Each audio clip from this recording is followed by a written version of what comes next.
Here we go. Here we go. Thanks for finding us. This is your home for everything black and red. First 11, your DC United podcast. I'm Dave Johnson along with the Hall of Famer Bruce Murray. And DC United, we're still buzzing. I know, a draw, wanted 3 points, but certainly will take 1 point on the road against the Chicago Fire the way it happened. 2-2 on Saturday, as heard on iHeartRadio, iHeart Sports DC. Brendan Hartlove with the call this time with Bruce Murray, and it was a dream start. Early ball in behind for Pirani, enters the box into Benteke in the center, and DC's on the board through Christian Benteke. Not even 4 minutes gone, and the black and red capitalize. Miscommunications at the back, and the veteran forward tucks it behind Brady, and DC leads 1-0. Just a fantastic build-up. Rolls with the ball out wide to Schnegg. Schnegg pings it into the corner. Pirani makes the run on. Benteke just slides in across, and there's terrible defending. Miscommunication is an understatement. There is just no communication whatsoever between the two fullbacks. Benteke right between them, and all he has to do is slot it past Brady. Brady didn't have a chance. Christian Benteke doing what Christian Benteke does, but then deep in stoppage time, Herrera sends it in again. The bicycle kick. It's in! Absolutely unreal. From Jacob Merle. The local product. The acrobatic. The equalizer. Oh my gosh. In the 96th minute of play, Jacob Merle knocks it out of the park. DC 2, Chicago 2. oh, it was so exciting, the call with you and Brendan Hartlove, and unbelievable because not easy to make that call because you have to stay with the broadcast, yet you're probably in a state of shock. But that's Jacob Merle. And I want to start by giving a shout out to my team, the Annapolis Blues. I believe his experience, not only at Georgetown, not only in his youth soccer, but playing in front of 8,000 fans in pressure situations with the Annapolis Blues made him ready for that moment. That's part of the story. There is no doubt, Dave, that the competition that he faced playing with the Annapolis Blues, playing with the other college players of high pedigree in the summer, it's like summer ball in baseball, right? Guys get better. The Big Train in Maryland, right? For example, they produced 21 major league players by this summer league. And so, yeah, there's no question about it. And, so incredibly happy for Jacob Merle. We both know him personally. We both know what a kid he is. What a great, he's not a man. He's a man. He's not a kid. But to us, he's a kid. And just so happy for him. He's just such a great guy. Forest Hill, Maryland. Shout out to Forest Hill, Maryland, that has produced Jacob Merle. And you mentioned that competition. He played 2 summers ago with the Annapolis Blues in 2023. Last season, the transition to pro soccer with DC United was seamless.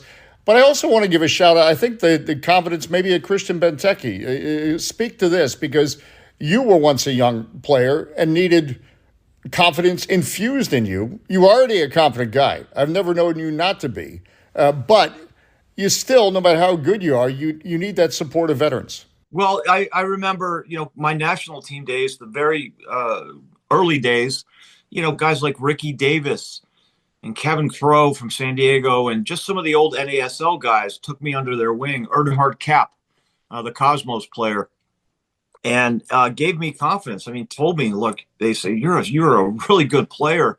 Don't worry about mistakes. You're going to make mistakes and things like that. And I see that same relationship with Christian Benteke, not just with Jacob Merle, but with all the young players. I mean, you're playing with a iconic player.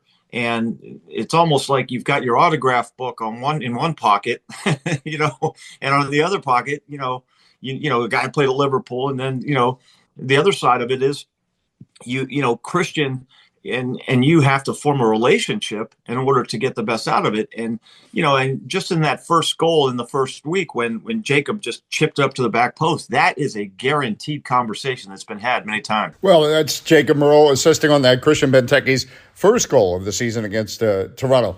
All right, you get the 1 point in Chicago and close to not getting the 1 point. What did you like about Saturday night? I love the fact that we came out on fire. We literally, pushed the game as hard as we could. And, again, I talk about beat it to death is our fullback play is forcing our wingers inside, where now we've got what I like, Dave, is we have so many options. Every time a player has the ball, he's got 3 or 4 players he can pick out, right? As opposed to before, when it was hit long to Christian, now everyone's got to try and get up the field, and there is none of that. So I think what for me, I love the fact that DC United is playing. It is a totally different game than last year. Well, and also, again, we talked about this with Troy Lesane, and Jacob Merle certainly is part of that. Depth is so key. Jared Stroud returns to the lineup. But for DC United to have success this season, bench play will be critical. We have players that can come in. Matty Peltola, he comes in at the end of the game, last week. You've got a lot of guys, who can come into the game. And here's the thing about the bench. And people have to realize this. Everyone's like, oh, the bench and this play. Substitutes have to come in and improve the game. That is the definition of a substitute. Come in and improve the game. Who cares if you have bodies on the bench, right? That doesn't help you. What these people, when they come in, they are difference makers, which I think is fantastic. All right. What does DC United need to clean up? There, certainly, you point to Chicago's goals, and you wince a bit. They have got to figure out communication-wise, what needs to happen on set pieces and soft goals. I mean, we have given in the first 2 games, we're right back where we were last year in terms of what we said we weren't going to do, right? The first goal against Chicago, the ball bounced right through the box. The center forward for Chicago, I think maybe it was Kellen Acosta, he crowded Kim into the net. Kim got pushed into his own net. That can't happen. Second goal, Kuipers on the backside, Matty Peltola is running with him, and he just stops as if he had help on the back post. And, that was a miscommunication. Nobody leaves a player in the box to run unless you know that you have somebody in that position.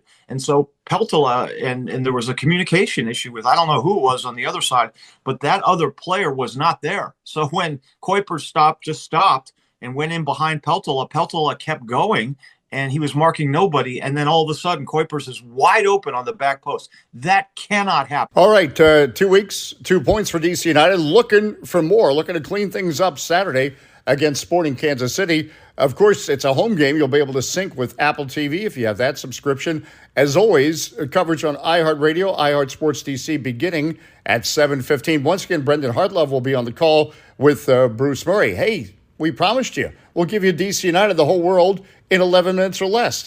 Can I just say real quick, Dave?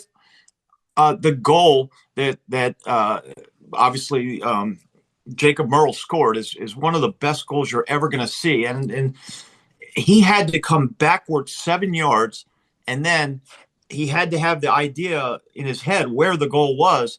And any kind of bicycle kick, which would be hit really hard and down, there was too many bodies. The bicycle kick he hit was looped into the far post, which means Jacob Merle was thinking his way through every piece of that bicycle kick. So that was an act of pure brilliance. And I think it may be up for a goal of the year if we don't see anything bigger than that. And that's this edition of First 11. We'll check in later in the week.